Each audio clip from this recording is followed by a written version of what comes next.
నేను నాకు నీవు అత్యవసరం. కుమ్మరిని చేతిలో మట్టిని నేను విరచే మలచే నిర్మించుమో. కుమ్మరిని చేతిలో మట్టిని నేను విరచే మలచే నిర్మించుమో. నీవే లేక నేనే లేను, నాకు నీవు అత్యవసరం. నీవే లేక నేనే లేను, నాకు నీవు అత్యవసరం. నీ చిత్తమే నాలో నెరవేరాశ అర్పించే బ్రొక్కెదా నన్ను వాడుకొనుము. నీ చిత్తమే నాలో నెరవేరాశ అర్పించే బ్రొక్కెదా నన్ను వాడుకో. నీవే లేక నేనే లేను, నాకు నీవు అత్యవసరం. నీవే లేక నేనే లేను, నాకు నీవు అత్యవసరం. అల్పుడనైయున్నా నన్ను కనుగొంటివే, వేరు చేసి లేవనెత్తి హెచ్చించితివే. అల్పుడనైయున్నా నన్ను కనుగొంటివే, వేరు చేసి లేవనెత్తి హెచ్చించుము. నీవే లేక నేనే లేను, నాకు నీవు అత్యవసరం. నీవే లేక నేనే లేను, నాకు నీవు అత్యవసరం. ఈ లోకమే చాలునా నీ ప్రేమ కొలువను, సరిపోవు నా ఒక్క జీవితం. ఈ లోకమే చాలునా నీ ప్రేమ కొలువను, సరిపోవు నా ఒక్క జీవితం. నీవే లేక నేనే లేను, నాకు నీవు అత్యవసరం. నీవే లేక నేనే లేను, నాకు నీవు అత్యవసరం. Praise the lord.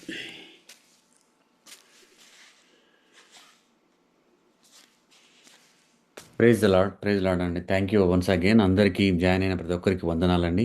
సో ఈ సమయంలో పాస్టర్ అయినటువంటి అక్క సో రత్నమ్మ గారు నందికొట్టుకూరులో ఒక సంఘం నడిపిస్తున్నారు. దాదాపు అంటే 20 నుంచి 30 సంవత్సరాల దాకా ఉంటుంది సంఘం నడిపించబట్టి.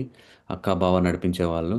సో అగాపే ఫుల్ గాస్పల్ చర్చ్కి ఆ, తర్వాత బ్రదర్ సుశీల్ కూడా అక్కకి హెల్ప్ హెల్ప్ చేస్తూ ఉంటారు. ఈ వీళ్ళు తర్వాత వీళ్ళు ఆల్మోస్ట్ 20 నుంచి 30 సంవత్సరాలు అవుతుంది సంఘాన్ని చుట్టుపక్కల ప్రాంతాలలో కూడా బాగా ఇన్ఫ్లుయెన్స్గా ఉన్నారు. అలాగే మా ఊరి దగ్గర గోకవరం అనే ఊరి దగ్గర కూడా పల్లెటూరులో మంచిగా స్టార్ట్ చేశారు కొత్తగా.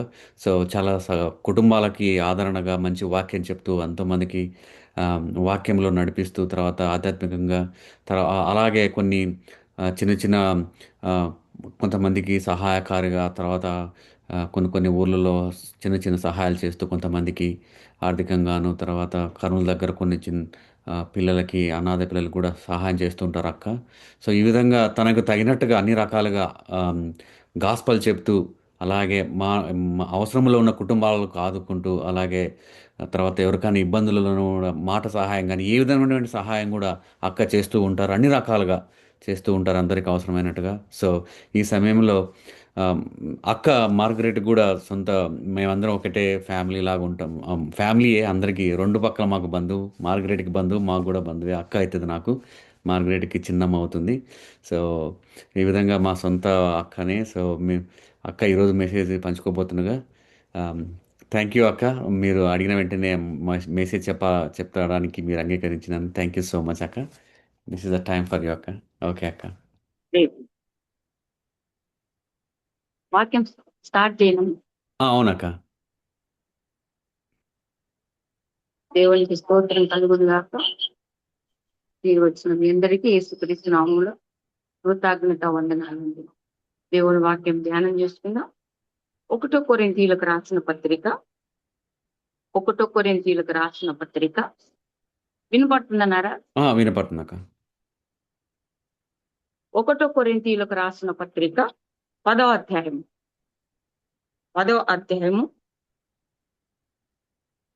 5వ వచనం చదువుదాం.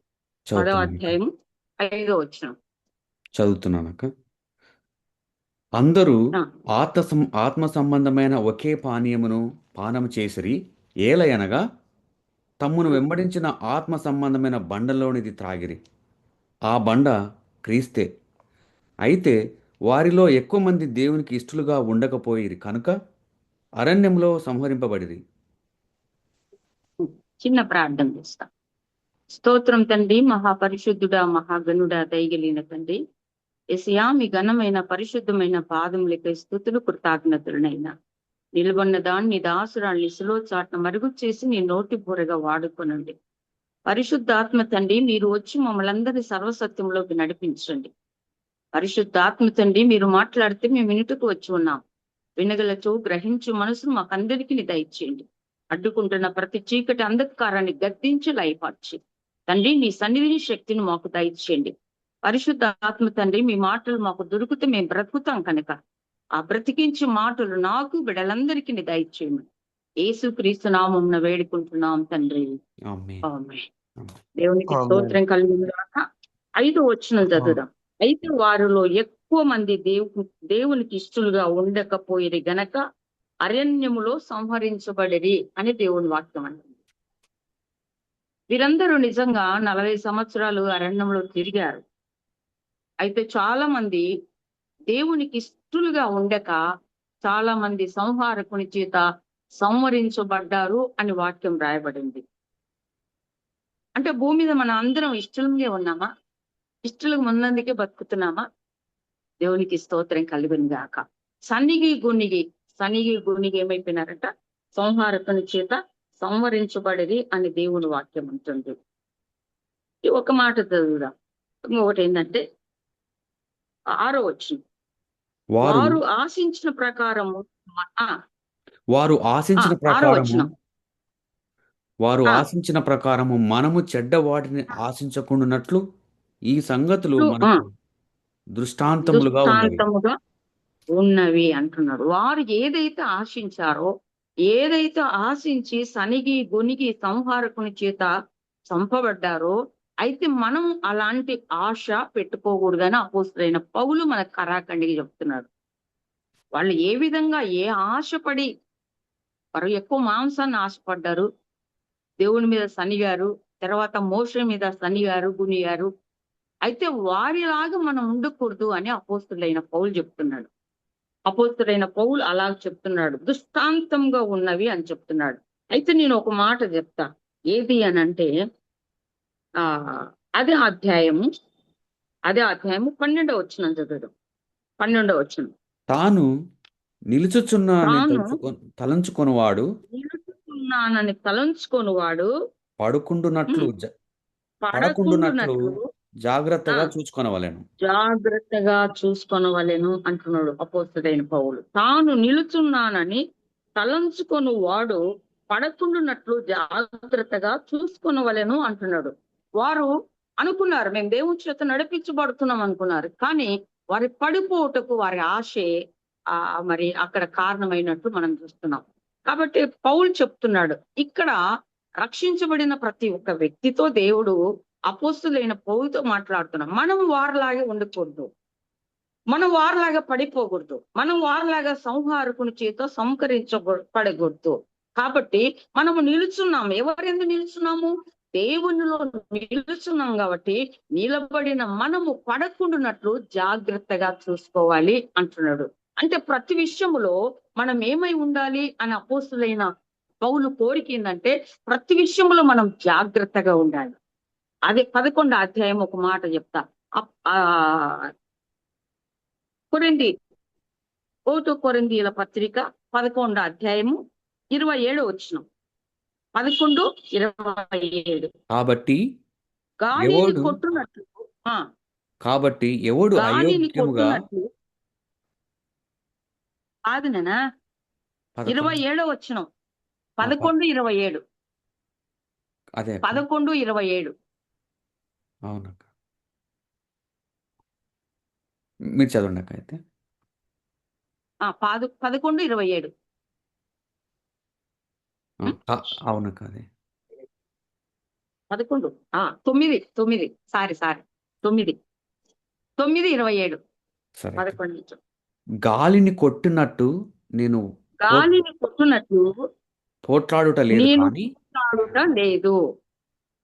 ఒకవేళ ఇతరులకు ప్రకటించిన తర్వాత నేను భ్రష్టుడనై పోదునేమో అని నా శరీరమును నలగొట్టుకొని దానిని లోపరుచుకుంటున్నాను అంటున్నాడు. ఉం. అపోస్తలుడైన పౌలు ఎంత జాగ్రత్తగా ఉన్నాడో ఆయన భక్తిని చూసి మనం నేర్చుకోవాలి. ఆయన ఎంతగా పోరాడాడో ఈ శరీరం మీద, మరి ఎంతగా ఆయనకు జయం రావటానికి ఎంతగా మరి దేవుని సంధిలో పోరాడు అంటే శరీరాన్ని నలగొట్టాడంట. గాలిని కొట్టునట్లుగా చదివి గాలిని గాలిని కొట్టినట్లు కొట్టునట్లు నేను పోట్లాడుట ఆ, లేదు కానీ ఆ, ఒకవేళ ఇతరులకు ప్రకటించిన తరువాత నేనే ఇతరులకు భ్రష్టుడనైపోదునేమో. నేను భ్రష్టుడనైపోదునేమో అని శరీరాన్ని ఏం చేస్తున్నాడంట? నలగొట్టుకుంది. నలగొట్టును ఎట్లా కర్ర తీసుకోనో కట్ట తీసుకోవడం కాదు నలగొట్టడం అంటే. నలగొట్టడం అంటే ఏదో ఇది చేస్తే కాదు, తరచు ఉపవాసము అంటాడు, జాగరము అంటాడు. రాత్రి అంతా జాగరం అంటే ప్రార్థన, తెల్లవాళ్ళు ప్రార్థన, ఉపవాసం. వీటి చేత శరీరాన్ని ఏం చేసుకుంటున్నాడంట? ఈ శరీరం ఎక్కడైనా హెచ్చిపోతుందేమో. అందుకే నేను 12వ అధ్యాయంలో చెప్తాడు, మూడో ఆకాశం కొనిపోయినప్పుడు ఒక మనిషిని నేను ఎరుగుదును, అతడు మూడో ఆకాశమునకు కొనిపోబడెను అని అంటాడు. అంటే నేను హెచ్చిపోకుండానట్లు ఒక ముళ్ళు నాకు ఉంచబడింది అంటాడు. అంటే ఆయనకున్న ప్రత్యక్షతలు, ఆయనకున్న వాక్య జ్ఞానం, ఆయనకున్నటువంటి దర్శనాలు, ఆయనకున్నటువంటి సమస్తమును బట్టి నేను హెచ్చిపోకుండానట్లు ప్రతి దినం దాన్ని ఏం చేస్తాడంట? నలగొడుతున్నాడంట. దేవునికి స్తోత్రం కలుగునుగాక. కాబట్టి మనము దైవ భక్తి అనుకున్న ప్రతి ఒక్కరం కూడా ఈ శరీరాన్ని కంట్రోల్ చేయాలి, ఈ మనస్సును కంట్రోల్ చేయాలి, ఈ ఆత్మను కంట్రోల్ చేయాలి. ఈ కంట్రోల్ ఎప్పుడైతే మన దగ్గర లేకపోతామో మనం అన్కంట్రోల్లోకి వెళ్ళిపోతాం, అపవాది కంట్రోల్లోకి వెళ్ళిపోతామని అపోస్తలుడైన పౌలు చాలా జాగ్రత్తగా ఉన్నాడు. ఆయన పత్రికలలో చదివితే చాలా జాగ్రత్తగా ఉంటాయి, హెచ్చరికలు ఉంటాయి, గద్దింపులు ఉంటాయి, అన్ని ఉంటాయి. కాబట్టి అలాగే ఎప్పుడైతే ఆ మనిషి అలాగా నలిగిపోతున్నాడో ఆయనలో నుండి ఒక జీవము ప్రవేశిస్తుంది. అనేకులకు అది జీవము కలుగునట్లు తన వాక్యం ఎవరైతే చదువుతారో వింటారో వారికి జీవము కలుగునట్లు అంత ప్రయాసపడ్డాడు అనమాట అపోస్తుడైన పౌలు. అందుకే నేను ప్రయాసపడింది ఎక్కడైనా వ్యర్థం అయిపోతుందేమో అని అంటాడు. వ్యర్థము కాకుండా ఉండాలి అంటే మొట్టమొదట మన శరీరాన్ని మనం కంట్రోల్ చేసుకోవాలి. శరీర కోరికలు, శరీర ఆలోచనలు, శరీర ఇచ్చలు ఎన్నో ఉంటాయి మనిషికి. వీటన్నిటిని కంట్రోల్ చేయాలంటే ఒక మాట చూద్దాం. 2 కొరింథీయులకు రాసిన పత్రిక 1వ అధ్యాయము. వినపడుతుందా నారా? వినపడుతున్నాక. 2 కొరింథీయులకు రాసిన పత్రిక 1వ అధ్యాయం 21వ వచనం. 2 కొరింథీయులకు రాసిన పత్రిక. మీతో కూడా క్రీస్తునందు నిలుచున్నట్లుగా మమ్మును స్థిరపరిచి అభిషేకించిన వాడు దేవుడే అంటున్నాడు. మేము నిలబడటానికి కారణము ఏంది? మేము పడిపోకుండా ఉండటానికి కారణం ఏంది అంటే మీతో కూడా క్రీస్తునందు నిలిచి ఉండునట్లు. అందుకని అక్కడ అన్నాడు, తాను నిలుచున్నాను అనుకున్న ప్రతివాడు పడిపోకుండా జాగ్రత్తగా ఉండాలి అని చెప్తున్నాడు. అయితే రెండో పత్రికకు వచ్చేవారికల్లా అభిషేకము అంటున్నాడు. ఆ క్రీస్తునందు నిలిచి ఉండునట్లు మమ్ములను స్థిరపరచాలి. మనసుకు స్థిరం ఉండదు. చాలా మటుకు మనసు ఆ స్థిరము లేక ఎన్నో విధములుగా చంచలంగా పారాడుతూ ఉంటది. కానీ ఈ మనస్సును, ఈ ఆత్మను, ఈ శరీరమును కంట్రోల్ చేయటానికి ఒక అభిషేకం ఉండాలి. కంట్రోల్ చేయటానికి మన ఆత్మ అధికారంలోకి వెళ్ళాలి. అందుకని యేసు ప్రభు అన్నాడు కదా, ఆ లూకా స్వార్తలో, మత్తయి స్వార్తలు, యోహాను స్వార్తలు అంటాడు, ఒకడు క్రొత్తగానే జన్మిస్తేనే తప్ప వాడు పరలోకములో చేరలేడు అంటాడు. అంటే నికోదేము అంటాడు, ఆయన ఇశ్రాయేలులకు బోధకుడు.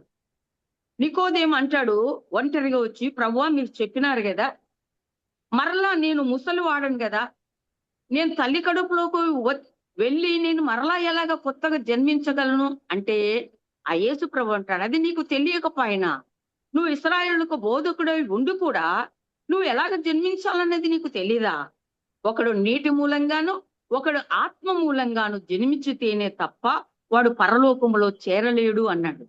ఫస్ట్ ఏం కావాలి? మారు మనసు పొందిన తర్వాత నీటి మూలంగా అంటే బాప్టిజం తీసుకోవాలి, ఆత్మ మూలంగా అంటే మనం ఆత్మ చేత అభిషేకించబడాలి. ఎప్పుడైతే ఆత్మ చేత అభిషేకించబడతామో ఈ శరీర క్రియలను మనం జయించడానికి అవకాశం వస్తుంది. అందుకని అపోస్తుడైన పౌలు అంటున్నాడు కదా, మీతో కూడా క్రీస్తునందు నిలిచి ఉండునట్లుగా మమ్మును స్థిరపరిచి అభిషేకించిన వాడు దేవుడే. మేము నిలబడ్డాడంటే అది మా సొంత శక్తి కాదు, మా సొంత బలము కాదు, మా భక్తి అసలే కాదు. మేము క్రీస్తు చేత ఏమంటున్నాడు? క్రీస్తు చేత అభిషేకించబడ్డాము అంటున్నాడు. క్రీస్తునందు నిలిచి ఉండినట్లు మమ్మును స్థిరపరిచి అభిషేకించిన వాడు దేవుడే. అభిషేకించిన వాడు దేవుడే. మొట్టమొదట స్థిరత్వం రావాలి. భక్తి అంటే ఆసుమాసుగా స్థిరం లేని భక్తి. ఏదో శ్రమలు వస్తే, నాగరాజు మొన్న చాలా మంచిగా చెప్పినాడు శ్రమల గురించి. శ్రమలు ఎందుకు వస్తాయి, ఎందుకు దేవుడు అనుమతిస్తాడన్న మాట చక్కగా బాగా చెప్పాడు. మనకు నిలకడ లేకపోతే, స్థిరము లేకపోతే మనం భూమి మీద పరిపూర్ణ భక్తి మనం చేయలేము. అందుకనే మనకు స్థిరమైనటువంటి మనసు కావాలి. అందుకే పౌలు అంటాడు కదా, యేసుక్రీస్తుకు కలిగిన మనసు మీరును కలిగి ఉండండి అంటాడు. మనసు రావాలంటే చాలా కష్టం. యేసయ్యకు కలిగిన మనసు రావాలంటే చాలా కష్టం. కాబట్టి ఆ మనసు తెచ్చుకోండి, ఆ మనసును మీరు తెచ్చుకోండి. యేసుక్రీస్తు కలిగిన మనసును మీరు కలిగి ఉండండి. అప్పుడు మీకు స్థిరమైనటువంటి మనసు, మీరు స్థిరపడతారు. ఎన్ని శ్రమలు వచ్చినా, ఎన్ని కష్టాలు వచ్చినా, లేకపోతే ఎన్ని నిందలు వచ్చినా, ఎన్ని అవమానాలు వచ్చినా మీకు ఒక స్థిరత్వం అనేది ఉంటే మీరు కదిలించబడరు. తాతను ఎన్నో సార్లు కదిలించాలని ఇష్టపడతాడు. అని అటు వాటిలో మనం కదిలిపోకుండా నిలబడాలంటే ఒక స్థిరమైనటువంటిది కావాలి. అది కూడా ఎవరు స్థిరపరచాలి? మనల్ని దేవుడే స్థిరపరిచి తర్వాత అభిషేకించాలి. అభిషేకం అంటే చాలా ముఖ్యం. దేవునికి స్తోత్రం కలుగును గాక. ఈ అభిషేకం అనేది అందరికీ అవసరమే. ఎప్పుడైతే మనం ఆత్మ మూలంగా జన్మించాలి, నీటి మూలంగా జన్మించినాం, పాపాల విషయమై పశ్చాత్తాపడ్డాం, బాప్తిసం తీసుకున్నాం, అప్పుడే మనం పరిపూర్ణం కాలేదు. ఆత్మ చేత, అందుకే అపోస్తుడైన పౌలు అంటాడు, ఎందరైతే ఆత్మ చేత నడిపించబడుదురో వారందరూ దేవుని కుమారులు అంటాడు. మనం ఎవరి చేత నడిపించబడాలి అంటే ఆత్మ చేత నడిపించబడాలి. ఆత్మ గైడెన్స్ కావాలి. చక్కగా మనకు బోధించేది ఎవరంటే పరిశుద్ధాత్మ. ఈ ఆత్మ గైడెన్స్ ఉంటే మనం కుడి ఎడమలకు తొలగిపోలేమండి. కుడి ఎడమలకు తొలగకుండా నడిపించేది ఎవరు అంటే పరిశుద్ధాత్ముడు. అందుకని ఈ అభిషేకం మీకు అవసరం, నాకే అవసరం, యేసు ప్రభుకే అవసరమైంది. అపోస్తుల కార్యం చెప్తాడు పౌలు. కాబట్టి ఈ అభిషేకం అనేది మనకు ముఖ్యము అని దేవుని వాక్యం సెలవిస్తుంది. 22వ వచనం, ఆయన మనకు ముద్ర వేసి మన హృదయములలో మనకు ఆత్మ అను సంచకరువును అనుగ్రహించున్నాడు. మన హృదయములో మనకు ఆత్మ అను సంచకరువును అనుగ్రహించి ఉన్నాడు. దేవునికి స్తోత్రం కలుగునుగాక. ఒకసారి నేను ఒక విషయంలో తొందరపడుతుంటే దేవుడు అన్నాడు, నీలో ఉందును, నీలో నివసించుదును. యోహాను పత్రికలో నువ్వు తీసి చదువుకో అన్నాడు. నీలో ఉందును, నీలో నివసించుదును, నిన్ను అనాథగా వదిలిపెట్టున్నాను. ఎక్కడ నివసిస్తాడంట? అందుకనే పౌలు రాస్తాడు, నీ దేహమే దేవునికి దేవాలయం. మన దేహమే దేవునికి ఏమంట? దేవాలయం. మనం ఎన్నో మందిరాలు కట్టొచ్చు, డబ్బులుంటే ఎన్నైనా కట్టొచ్చు. ఈ మందిరాలు కాదు కట్టాల్సింది, ఆత్మ సంబంధమైన మందిరాలుగా మనము కట్టబడాలి. మొట్టమొదట మేము రక్షించబడిన తర్వాత దేవుడు నాకు ఆ వాగ్దానం ఇచ్చాడు. నేను ఉదయం అంటే రాత్రి నుంచి ఆల్ నైట్ ప్రేయర్ 31st పోయి వచ్చినాం. అక్కడ వాగ్దానాలు లేవు. మళ్ళీ నేను కూర్చొని నాకు వాగ్దానం కావాలి ప్రభు అని నేను ప్రార్థన చేస్తున్నా. 5:30 వరకు ప్రార్థన చేసిన. అప్పుడు దేవుడు అన్నాడు, ఇది పేతురు పత్రిక 2వ అధ్యాయం, 1 పేతురు 2వ అధ్యాయం 5వ వచనం, యేసుక్రీస్తు ద్వారా దేవునికి అనుకూలమగు ఆత్మ సంబంధమైన బలులర్పించుటకు పరిశుద్ధ యాజకులుగా ఉండునట్లు మీరును సజీవమైన రాళ్ళ వలె ఉండి ఆత్మ సంబంధమైన మందిరముగా కట్టబడుతున్నారు అని దేవుడు నాకు ఆ వాగ్దానం మాట్లాడాడు. తీసి చదువుకో అన్నాడు. 1వ పేతురు 2వ అధ్యాయం 5వ వచనం తీసి చదువుకో అన్నాడు. దేవుడు మొట్టమొదట నాతో మాట్లాడి ఆ వాగ్దానం ఇచ్చాడు.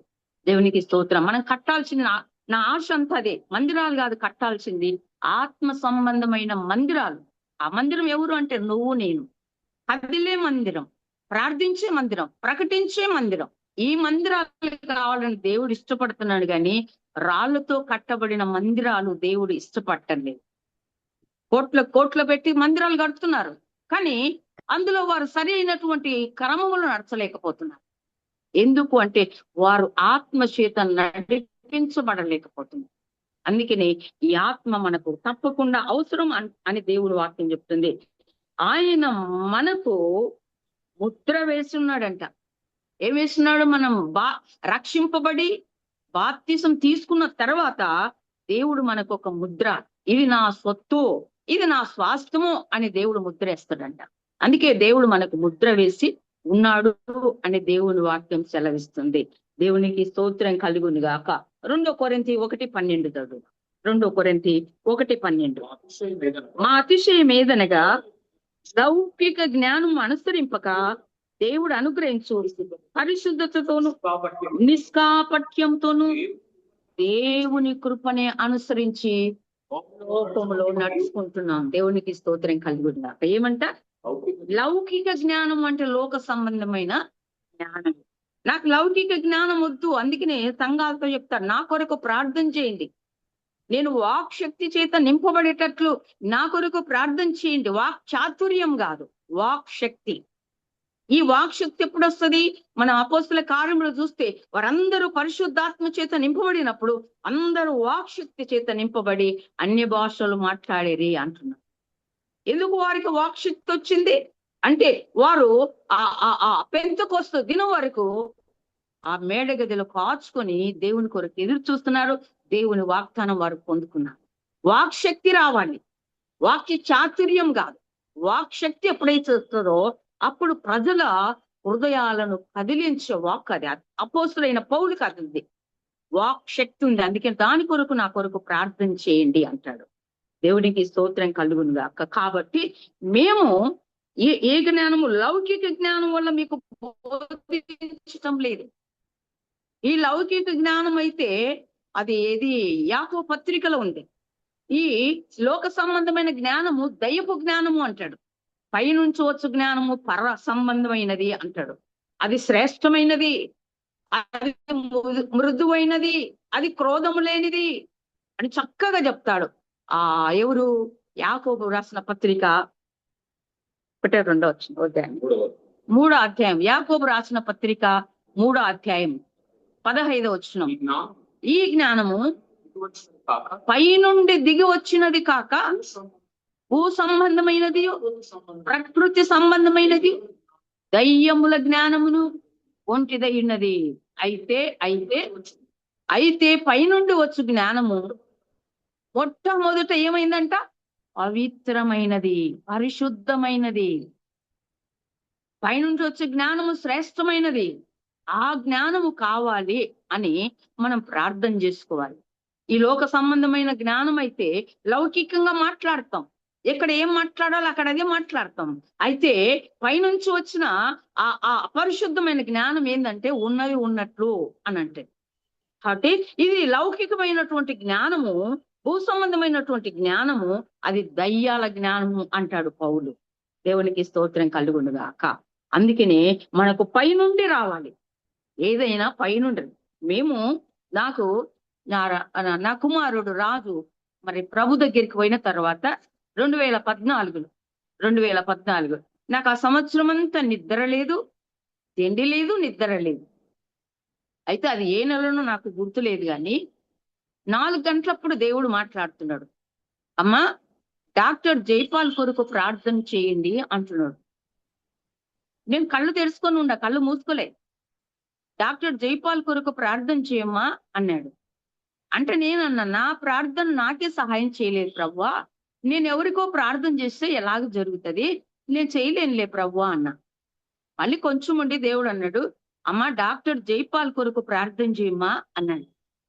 అదే ప్రభువా నేను చేయను అంటుండ కదా, నా ప్రార్థన నాకు సహాయం చేయలేదు, నేను ఎవరికో ఏం చేస్తే ఏమవుతుంది, చేయలేనులే ప్రభువా అన్న. మళ్ళీ కొంచెం ఉండి మళ్ళీ అంటున్నాడు, అమ్మా డాక్టర్ జైపాల్ కొరకు ప్రార్థన చేయమ్మా అన్నాడు. ఇక 3 సార్లు చెప్తే వినకపోతే దెబ్బలు ఎక్కువ పడతాయి. అందుకనే ఇక లేచి మోకరించి ప్రార్థన చేశా. ప్రభువా, మరి అయ్యగారికి, జైపాల్ అయ్యగారికి బాగలేదు, సంఘములో ఏమన్నా సమస్యన, కుటుంబంలో ఏమన్నా సమస్యన, ఏది ఏ సమస్య ఉందో, సమస్య అయితే నాకు చెప్పలేదు కానీ ప్రార్థన చేయమంటున్నావు. అది ఏ సమస్య అయినా, అయ్యగారికైనా, కుటుంబంలోనైనా, సంఘంలోనైనా, ఏదైనా తండ్రి మీరు సాల్వ్ చేసే దేవుడు ప్రభువా, తప్పకుండా నీ దూతను పంపించి ఖచ్చితంగా మీరు చేయవలసింది తప్పకుండా మీరు చేయండి తండ్రి అని ప్రార్థన చేసిన. తర్వాత నేను చెన్నైకి ఫోన్ చేసి ఒక అమ్మాయి ఎత్తింది. అమ్మా అయ్యగారు బాగుండరా, సంఘం బాగుందా, ఎట్లున్నారమ్మా అని అడిగిన. అంత బాగున్నారు, క్షేమంగా ఉన్నారు, ప్రార్థన చేయండి అండి. ఓకేలే అమ్మా. మన చర్చి నందికొట్కూరు పిల్లలు కోమటోళ్ళు 2 అయ్యగారి దగ్గర ఉన్నారు. అక్కడ CA కోర్స్ చదువుతూ అయ్యగారి దగ్గర ఆ మందిరానికి వెళ్తా ఉంటారు. నేను పిల్లలకు ఫోన్ చేసి అడిగిన, నైనా అయ్యగారికి బాగున్నారా, సంఘంలో బాగుందా, కుటుంబాలు బాగున్నాయా అని ఫోన్ చేస్తే నా పిల్లలు నాకు చెప్పారు. ఏమని అంటే, అమ్మా అయ్యగారికి బాగలేదు, చికెన్ పాస్ట్ పోసి కళ్ళు పోతాయన్నారు డాక్టర్, 2 కళ్ళు పోతాయన్నారు, కళ్ళు రావన్నారు. అమ్మ అయ్యకు నువ్వు ప్రార్థన చేయాలమ్మా అన్నాడు. అయ్యా నేను, నాకు దేవుడు చెప్తే నేను అడుగుతున్నా, మరి దేని చేయాలో నాకు తెలియదు కదా అంటే, అయ్యకు 2 కళ్ళు పోతాయన్నారు, చికెన్ పాస్ట్ పోసి కళ్ళు పోతాయన్నారమ్మా, నువ్వు ప్రార్థన చేయని చెప్పాను. అప్పటి నుంచి మేము ప్రార్థన చేశాం, సంఘములు కూడా చెప్పాను, అనౌన్స్ చేశాం, సంఘములు కూడా ప్రార్థన చేశాం. దేవుని కృపను బట్టి అయ్యగారి కళ్ళు చక్కగా ఉన్నందుకు దేవునికి మహిమ కలిగింది కాక. అది మనకి ఏంటి కావాలి అంటే, ఆత్మ గైడెన్స్, ఆత్మ నడిపింపు కావాలి. ఎక్కడ ఎవరికి ఒకసారి మేము తిని మందిరం ఉన్నప్పుడు ఆరాధన చేస్తా ఉంటే, ఆరాధన చాలించిన తర్వాత మా సార్ అన్నాడు, అందరూ సైలెంట్ గా ఉండండి, దేవుడు మాట్లాడతాడు అన్నాడు. అందరం సైలెంట్ గా ఉన్నాం. అప్పుడు పరిశుద్ధాత్మ దేవుడు నాతో మాట్లాడుతున్నాడు, అమ్మా జార్జ్ బుష్ కు ప్రమాదం ఉంది, ప్రార్థన చేయండి అన్నాడు. నేను అస్సలు నమ్మల. జార్జ్ బుష్ అంటే ఏదో పేరున్న గాని నాకేం తెలుసు ప్రభువా, ఆయనకి ఏముంటదో నాకేం తెలుసు అని నేనేం పలకలే. మళ్ళీ చెప్పాడు, అమ్మా జార్జ్ బుష్ కు ప్రమాదం ఉంది, ప్రార్థన చేయండి అన్నాడు. నేను మళ్ళీ నమ్మలేదు. మళ్ళీ చెప్పాడు దేవుడు, అమ్మ జార్జ్ బుష్ కు ప్రమాదం ఉంది, ప్రార్థన చేయండి అన్నాడు. నేనైతే చేయలా, నేను ఎందుకంటే దేవుని సందులో ఉండి చెప్తున్నా, నేనైతే చేయలే. గాని సంఘంలో నిలబడ్డా కాబట్టి, అదిగో జార్జ్ బుష్ కు మరి ప్రమాదం ఉంది అంటున్నాడు దేవుడు, ప్రార్థన చేయమంటున్నాడు అని చెప్పాను నేను. కానీ విన్నవాళ్ళు చేశారేమో కానీ నేను చేయలే, అబద్ధం చెప్పకూడదు, నేను చేయలేదు. కానీ 3 రోజులకే పేపర్లు వచ్చింది, జార్జ్ బుష్ కు మరి జర్నలిస్ట్ పోయి ఆయనను చంపాలి అనుకున్నారంట, భార్య పడుతుంది. దేవుని కృపను బట్టి వారు తప్పించబడ్డారు. వారు తప్పించుకొని పోతుంటే ఒక ఆయన బూట్ వేసినాడంట. బూట్ ఇసురు కొడితే ఆ బూటు వెనక తగిలి భుజానికి తగిలి ఎనికొచ్చి పడితే వాళ్ళు లోపలికి పోయి డోర్ వేసుకున్నారు. ఆ ఆ యొక్క బూటు కోట్లకు వేలం వేసుకున్నాడు. ఎందుకు మనకు ఆత్మ అవసరము అని అంటే దేవుడు లోకములు ఉన్న సంగతులన్నీ చెప్తూ ఉంటాడు. అంతెందుకు మొన్న రీసెంట్ గా ఇది తమిళనాడులో పేరు నేను జోసెఫ్ విజయ్, తమిళనాడు జోసెఫ్ విజయ్ ఆయన ఓట్లకు పెట్టుకున్నాడంట. ఆయన మరి నాకు సినిమా యాక్టర్ తెలియదు, ఆయన అసలు ఎవరో నాకు తెలియదు. కానీ ఒక్కసారి చర్చిలో ఆయన మోకాళ్ళ మీద నడుస్తున్నప్పుడు ఆయనను చూసిన నేను, అంతే ఆయన ఏంటో అనుకున్నా తెలియదు. అయితే దేవుడు ఒక వారం తర్వాత ఆ 3 గంటలకే లేపినాడు నన్ను ప్రార్థన. 3 గంటలకే లేపి అమ్మ ప్రార్థన చేయన్నాడు. ప్రార్థన కూర్చొని కొంచెం స్తుతి చేస్తాలకలనే ఆ యొక్క జోసెఫ్ విజయ్ యొక్క ఫోటో, పెద్ద ఫోటో తీసుకొచ్చి నా ముందర పెట్టాడు. నా ముందర పెడితే ఏంది ఈ ఫోటో వచ్చింది నాకు అనుకొని నేనేం చేసినంటే ప్రార్థన చేయలే. 10 నిమిషాలు ప్రార్థన చేయకుండా కూర్చున్నా. ప్రార్థన చేయకుండా కూర్చుంటే ఆ ఫోటో నా దగ్గర నుంచి పక్కకు ఓడంలే. అప్పుడు ఏం చేసినానంటే ఈయన కోసం ప్రార్థన చేయాలేమో అని ప్రార్థన చేసిన. ప్రభువా, ఈయనకి ఏ సమస్య ఉందో నాకు తెలియదు, ఏముందో నాకు తెలియదు, కానీ ఏ సమస్య అయినా ఏ ప్రాబ్లం అయినా సమస్తము సాల్వ్ చేసే దేవుడు కదా తండ్రి. ఆయన ఏ ప్రాబ్లములు ఉన్నాడు, ఏ సమస్యలు ఉన్నాడు, ఏది నాకు తెలియదు, సమస్తం ఎరిగిన దేవుడు. ఆయనకు ఏది కావాలో అది చెయ్యి అన్న. దేవునికి స్తోత్రం కలుగునుగాక. ఇది నాన్న తర్వాత నాకు ఎందుకు వచ్చినా నేను సంఘములు చెప్తే ఆయన అదేంట తమిళనాడుకు ఆ పార్టీ ఎలక్షన్ లో ఉన్నాడు అని చెప్తే నేను రోజు ఇప్పటికి కూడా ప్రార్థన చేస్తున్నాను ఆయన కోసం. దేవుని కృపను బట్టి ఆయన సీఎం అయినాడు. ఎందుకు చూపిస్తాడు? ఎందుకు మనకు ఆత్మ అవసరం అంటే దేవుడు మనకు జరిగేటివి చెప్తా ఉంటాడు, చూపిస్తా ఉంటాడు, చేయమంటాడు. కొంతమందికి, చాలా మందికి దేవుడు చెప్తాడు సేవకుల కోసం ప్రార్థన చేయమని. ఎందుకు అంటే దేవుని ఆత్మ మనతో మాట్లాడుతుంది కనుక. అదే 2 కొరింథీ 3:6 చదువు. 2 కొరింథీ 3:6 వినపడుతుందన్నారా? వినపడుతున్నాక 2 కొరింథీ 3:6 ఆయనే మమ్మును క్రొత్త నిబంధనకు అనగా అక్షరమునకు కాదు గాని ఆత్మకే పరిచారము అవుటకు మాకు సామర్థ్యము కలిగించి ఉన్నాడు. అక్షరము చంపు గాని ఆత్మ జీవింప చేయును అంటున్నాడు అపోస్తలుడైన పౌలు. మొట్టమొదట ఈయన మనం చూసినట్లయితే అక్షరానికి పరిచర్యుడు ఎవరు? అపోస్తలుడైన పౌలు. అక్షరము తెలుసు ఆయనకు, ఆత్మ సంగతులు తెలియదు. అపోస్తల కార్యం 22 22:3 ఏమంటుంది చూడు. అపోస్తల కార్యం 22. అపోస్తల కార్యం నేను కిలికియలోని తార్సులో పుట్టిన యూదుడను అయితే ఈ పట్టణములో గమలీయేలు పాదములు ఎత్త పెరిగి మన పితరుల ధర్మశాస్త్ర సంబంధముకు నిష్ఠయందు శిక్షితుడనై వీరందరూ నేడు ఉన్న ప్రకారం దేవుని గూర్చి ఆసక్తుడనై ఉండి ఈ మార్గంలో ఉన్న పురుషులను స్త్రీలను బంధించి చెరసాలలో వేయించి మరణం వరకు హింసించి తిన. అక్షరం ఏం చేస్తుంది? చంపుతుంది. అందుకే ఇక్కడ రాస్తాడు అక్షరము చంపు గాని ఆత్మ జీవింపజేస్తుంది అంటాడు. నేను మొదట అక్షరానికి పరిచారకుడు, అక్షరానికి సేవకుడు. ఇప్పుడైతే దేవుడు నన్ను ఆత్మకు సేవకుడిగా చేశాడు అంటాడు. అందుకని అక్షరము చంపుగానే ఆత్మ జీవింపచేయను. అక్షరం ఏం చెప్పింది? చంపు. కంటికి కన్ను, పంటికి పన్ను, శిక్షకు శిక్ష అన్నది అక్షరం. అయితే క్రొత్త నిబంధన ఏమంటుంది అని అంటే పాపిని సైతము ప్రేమించే ఆ యొక్క ప్రేమ అని యేసు ప్రభు ఒక చాట కూర్చొని రాసుకుంటూ ఉంటే, నేల మీద రాస్తూ ఉంటే కొంతమంది అంటే ఆమె పేరు పాపాత్మరాలైన స్త్రీనేనా, పాపాత్మరాలైన స్త్రీని రాళ్ళతో కొట్టుకుంటూ వచ్చారు. కొట్టుకుంటూ వచ్చి యేసు ప్రభు దగ్గరికి వచ్చి అడిగినారు, ఈమె పాపము చేత పట్టబడింది, ధర్మశాస్త్రం ఏం చెప్తుంది? రాళ్ళు కొట్టి చంపమన్నది అన్నది. ఆమెను ఏం చేసింది? రాళ్ళతో కొట్టి చంపమన్నది ధర్మశాస్త్రం చెప్తుంది కదా, మరి మీరేం చెప్తారు బోధకుడా అంటే యేసు ప్రభు అన్నాడు, మీలో పాపం చేయని వాడు ఎవడైనా ఉంటే మొట్టమొదట రాయేయండి అన్నాడు. క్షమాపణ. అప్పుడు లేదు క్షమాపణ. క్రొత్త నిబంధనలో క్షమాపణ వచ్చింది. కొత్త నిబంధన కృపతోడైంది. అప్పుడు కృప లేదు, అప్పుడు క్షమాపణ లేదు. కంటికి కన్ను పంటికి పన్ను, ఎవరు తప్పు చేస్తే వాడిని కొట్టాలి, చంపాలి. అది కొత్త ఆ పాత నిబంధన గ్రంథం. అయితే నేను అప్పుడు అలాగున్నాను, ఇప్పుడు కొత్త నిబంధనకు నేను పరిచారకుడును అంటాడు అపోస్తలుడు. మళ్ళీ ఒకసారి చదివినది 6వ వచనం.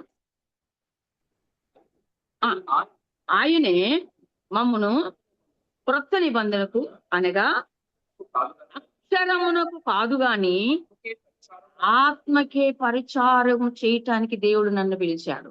ఆత్మ సంబంధమైన వాటికి. హల్లెలూయా, దేవునికి స్తోత్రం కలుగును గాక. అందుకే అక్షరము నన్ను అప్పుడు చంపేసింది, హింస చేశా, ఘోరమైన దుష్టత్వం. అందుకే నేను దుష్టుడను, దుర్మార్గుడును, దూషకుడును అంటాడు. ఎందుకు అంటే అక్షరం నన్ను అలాగే నడిపించింది. అయితే ఆత్మ చేత వీటిని చంపేసింది. ఆత్మ ఎప్పుడైతే వచ్చిందో ఈ అహం చచ్చింది, ఈ గర్వం చచ్చింది, ఈ సునీతి చచ్చింది, సమస్తం చచ్చిపోయింది. ఇప్పుడు బ్రతికేది నేను కాదు, క్రీస్తే నాలో ఉండి బ్రతుకుతున్నాడు అని దేవుడు వాక్యం చెప్తుంది. ఇంకొక మాట చిన్నైనా కొరింథీ కొలసీ పత్రిక 1:28. కొలసీ 1:28. ప్రతి మనిషిని క్రీస్తునందు సంపూర్ణునిగా చేసి ఆయన ఎదుట నిలువ పెట్టవలనని సమస్త విధములైన జ్ఞానముతోను మేము ప్రతి మనిషినికి బుద్ధి చెప్పుతూ ప్రతి మనిషినికి బోధించుతూ ఆయనను ప్రకటిస్తున్నాము అంటున్నాడు. అపోస్తలుడైన పౌలు ఉద్దేశం ఏంటి అంటే ప్రతి మనిషిని కూడా సంపూర్ణం చేయాలని.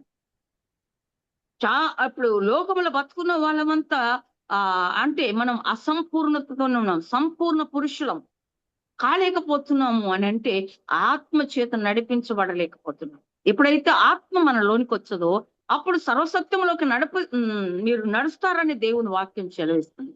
యోహాను సువార్తలు అంటారు, ఆత్మ మీలోనికి వస్తే మీరు సర్వసత్యంలోకి నడుస్తారంటారు. అందుకని ఆత్మ చేత మనం నడిపించబడాలి. ఆత్మ గైడెన్స్ మనకి అందరికీ అవసరమే.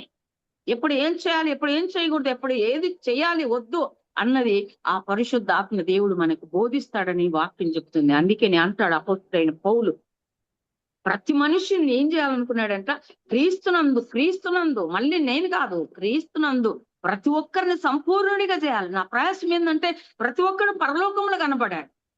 నేను మీ వంటి వాడనైతే మీరు నా వంటి వారు కావాలి అంటాడు. నేను మీ వంటి వాడనే, మీరు కూడా నా వంటి వారు కావాలి. నాతో కూడా మీరు ఎక్కడుండాలి, పరలోకములో ఉండాలి. ఈ భూ సంబంధమైనది ఒక 60 ఏళ్ళు 70 ఏళ్ళకి ఇది ముగిసిపోతుంది. కానీ పరలోకంలో ఉండాలంటే మీరు కూడా నా మాదిరిగా ఉండాలి అంటాడు పౌలు. అందుకని మనము కూడా ఆ పౌలు యొక్క ఆ బోధ మన హృదయంలో ఉండాలి, మన మనసులో ఉండాలి, మన ఆత్మలో ఉండాలి. మనం ఆత్మకే పరిచారకులము గాని అక్షరానికి మనము పరిచారకులము కాదు. ఇంకొక మాట చదివి ఫిలిప్పీలకు రాసిన పత్రిక. టైం అవుతుంది, కంటిన్యూ చేయండి అక్క. ఫిలిప్పీలకు రాసిన పత్రిక 4:21. ఫిలిప్పీలకు రాసిన పత్రిక 4:21. ప్రతి పరిశుద్ధునికి క్రీస్తునందు ప్రతి పరిశుద్ధునికి క్రీస్తు యేసునందు వందనములు చెప్పుడి. అదేనా? ఫిలిప్పు 4 నేను చూస్తాను.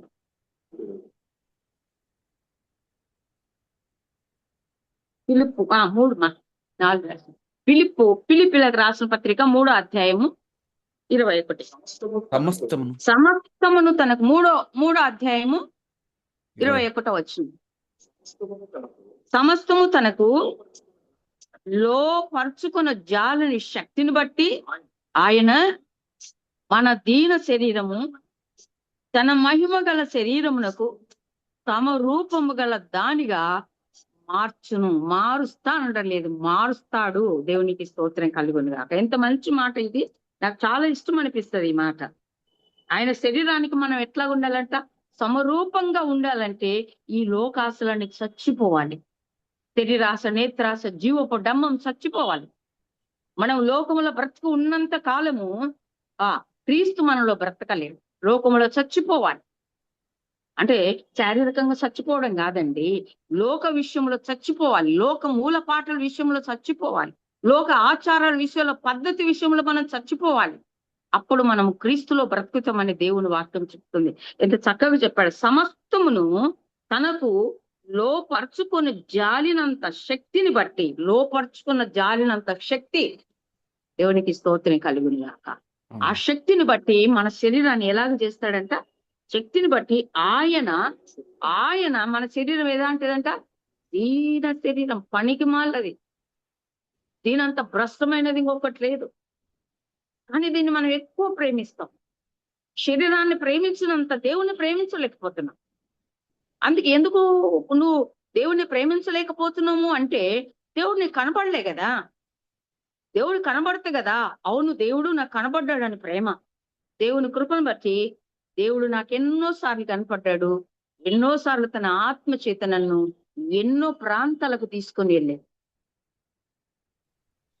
నేను నిజంగా రక్షించబడిన తరువాత బాప్తిసం తీసుకున్న నాకు మహాశ్రమ వచ్చింది. భయంకరమైనటువంటి వ్యాధి, అంటే కడుపులో భయంకరమైనటువంటి నొప్పి. ఏం చేసినా, ఎన్ని స్కానింగ్లు చూసినా ఏం లేదు, కానీ నొప్పి మాత్రం తగ్గలేదు. నేనే ఆపరేషన్ చేయించుకున్నా చెప్పి తట్టుకోలేక.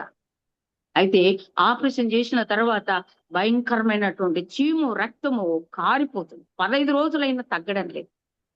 అసలు చచ్చిపోతారనుకున్నారు అందరూ, బతుకది అన్నారు. చేసిన డాక్టర్కి నమ్మకం లేదు. కానీ దేవుడు ఆయన కృపను బట్టి మరలా నన్ను దర్శించి మరలా నాతో మాట్లాడి నన్ను స్వస్థత పరిచిన ఎత్తే. ఇప్పుడు 2000 సంవత్సరములు 2000 సంవత్సరములు నేను చచ్చిపోయేదాన్ని. కానీ ఇంకా 26 సంవత్సరాలు బతికినారంటే ఇది నా బతుకు కాదు, ఇది నా బతుకు. నేను అందుకే ఎప్పుడైనా అంట, బ్రతికితే నేను ఏసై కోసమే బ్రతుకుతా, చచ్చిపోతే ఏసై కోసమే చచ్చిపోతా. మేము అక్కడ ఇది ఊరుది, మనం ఇక్కడ వీధి స్వార్థ గిద్దలూరుకి వెళ్ళిపోయినాం. వీధి స్వార్థ గిద్దలూరుకి వెళ్ళిపోతే నేనే చెప్తున్నా, వాక్యం చెప్తుంటే ఒక ఆయన అంటున్నాడు, ఎవరాడ వాక్యం చెప్పేది, ఎవడాడ చెప్పేది, కాల్ చేస్తావా అని అన్నాడు.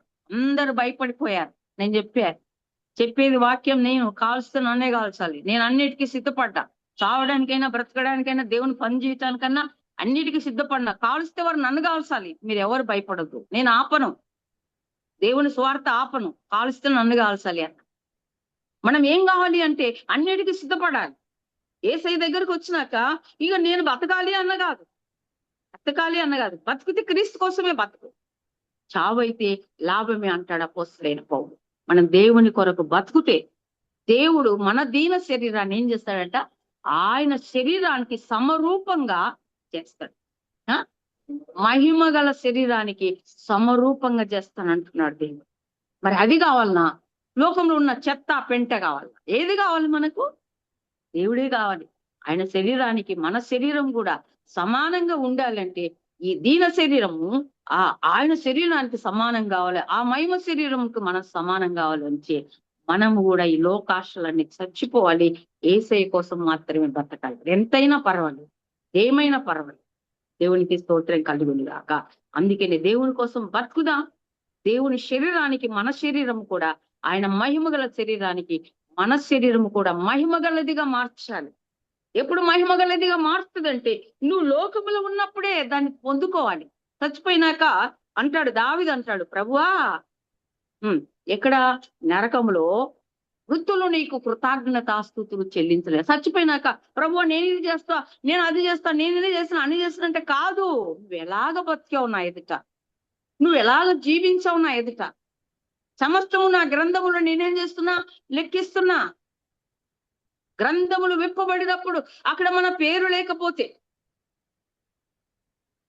లోకములు ఎన్నో పేర్లు ఉండొచ్చు, కానీ గ్రంథముల పేరు లేకపోతే అక్కడ అగ్నికి మనం వెళ్ళిపోతాం. కాబట్టి ఈ లోకంలో మనకి ఏ పేరు లేకపోయినా, ఏ ప్రఖ్యాతులు లేకపోయినా, ఈ ఆస్తులు, ఏ అంతస్తులు ఏవి లేకపోయినా జీవ గ్రంథములో మన పేరు ఉండాలి.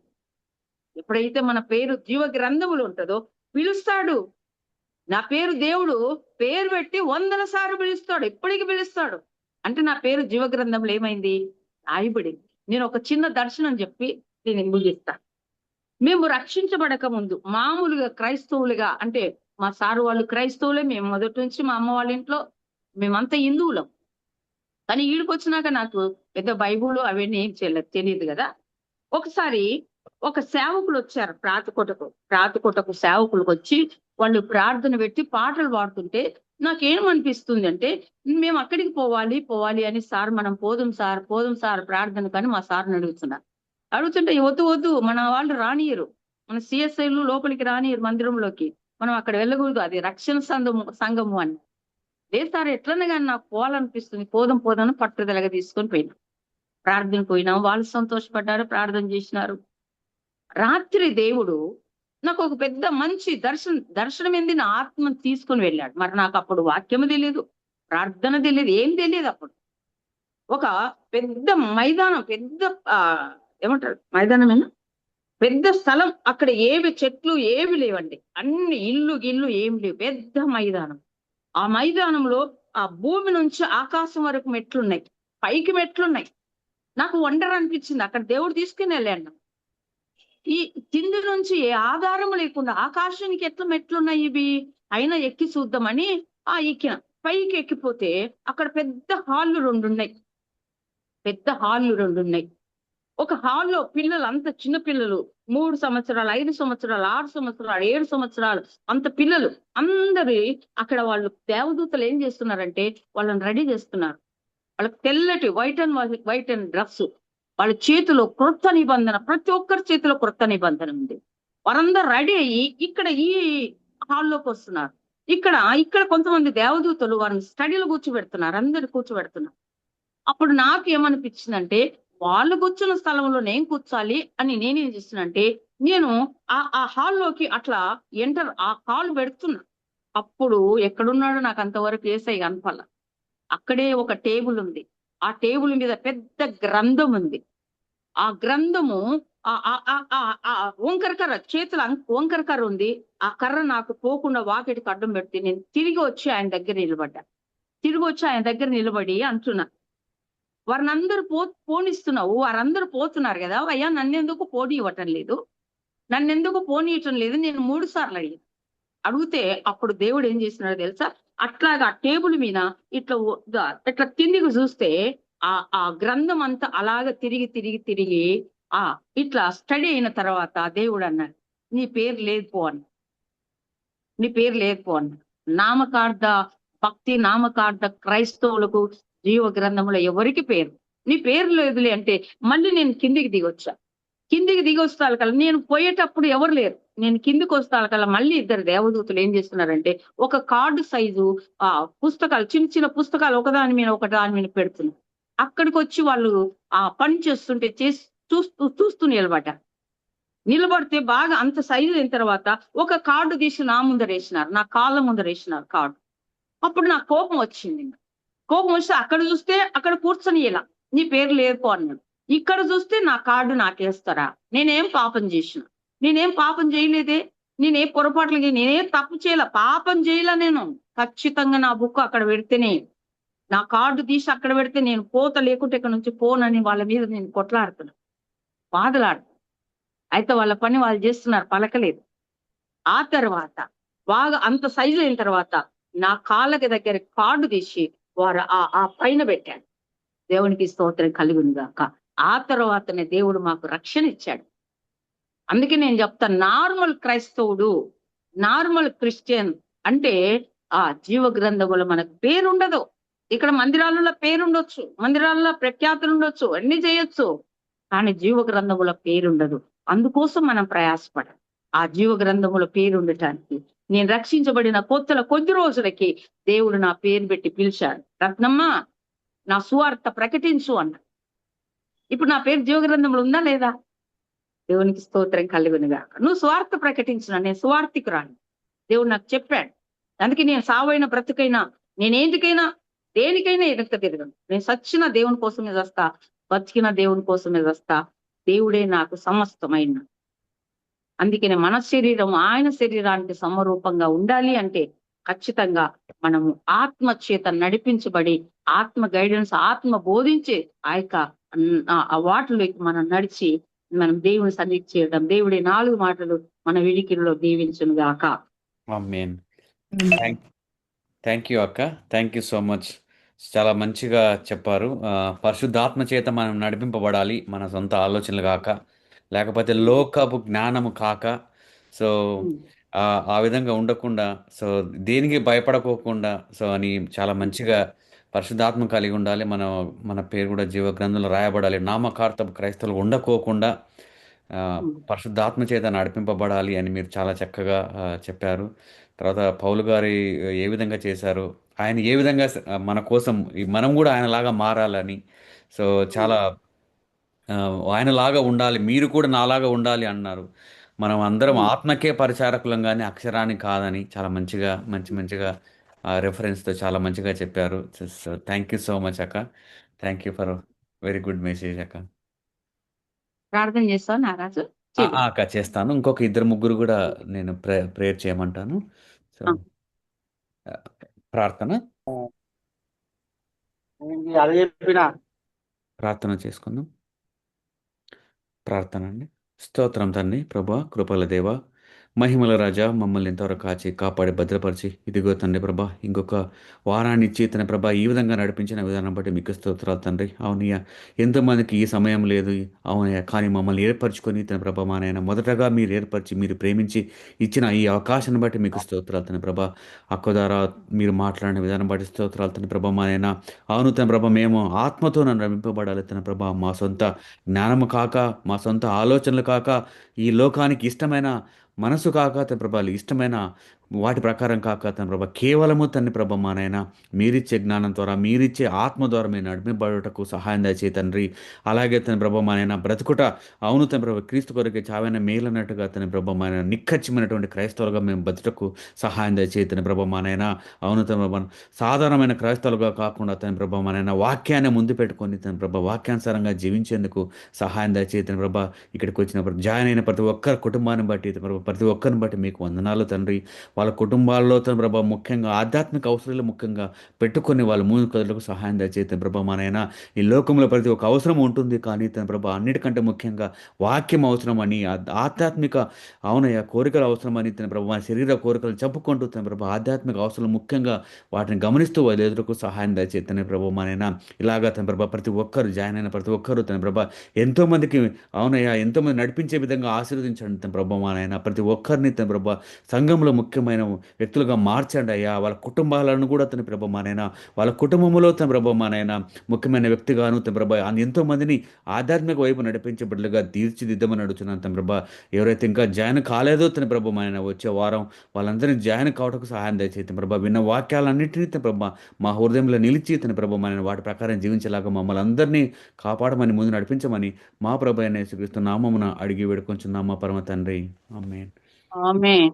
అలాగే ఈ మన సమయంలో ప్రభు అయిన యేసుక్రీస్తు అక్క కృప, తండ్రి అయిన దేవుని ప్రేమ, పరిశుద్ధాత్మిక అన్యోన్య సహవాసం, ఆదరణ, దీవెన, శాంతి, సమాధానం, నెమ్మది, సమృద్ధి నైనా మీకు స్తోత్రాలు చెల్లిస్తున్నా. ఇక్కడ నాయన మోకరించిన బిడ్డలందరినీ, తండ్రి యూట్యూబ్ లో ఉన్న బిడ్డలందరినీ తండ్రి మీరు దీవించి ఆశీర్వదించమని యేసుక్రీస్తు నామమున వేడుకుంటున్నాం తండ్రి.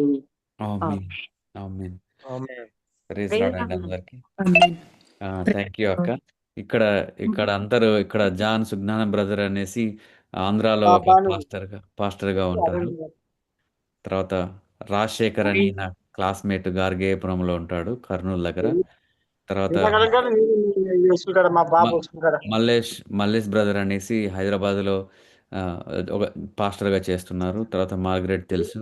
తర్వాత ఆ, ఐశ్వర్య ఇక్కడ యుఎస్లో ఉంటుంది. తర్వాత శశి సిస్టర్ అనేసి తను కూడా థియాలజీలో చేస్తుంటుంది. వీళ్ళందరూ ఆ, మా వైపు నుంచి జాయిన్ అయినారు. తర్వాత మోహన్ అనుకుంటాను, మీ వైపు నుంచి మోహన్, లక్ష్మి గారు వీళ్ళంతా మీ వైపు నుంచి అనుకుంటానక్క. సో అందరికీ వందనాలండి. Thank you for joining. So మీరు జాయిన్ అయితే మమ్మల్ని ఎంకరేజ్ చేసినట్టుగా ఉంటుంది. సో ఇదొక ఈ ప్లాట్ఫామ్ ఏంటంటే ఆ, ఎవరైతే పాస్టర్గా లేకపోతే ఆధ్యాత్మికంగా ఎదగాలని అనుకుంటున్నారో వాళ్ళందరూ ఇక్కడ ప్రాక్టీస్ చేసేలాగా, వాళ్ళందరికీ ఒక అనుభవం రావాలి అనేది ప్రతి మంగళవారము మేము ఇట్లా నడిపిస్తుంటాము. ఎవరికైనా పాటలు పాడాలనుకున్నా, లేకపోతే మెసేజ్ చెప్పాలనుకున్నా వాళ్ళొచ్చి ఇక్కడికొచ్చి వాళ్ళ అనుభవాన్ని మాతో పంచుకొని వాళ్ళు గూడా ఆధ్యాత్మిక ఎదగాలి. వాళ్ళు రెడీ అవుతూ ఇతరులను రెడీ చేసే విధంగా ఈ జూమ్ మీటింగ్ మేము ప్రతి వారం కలుస్తూ ఉంటాము.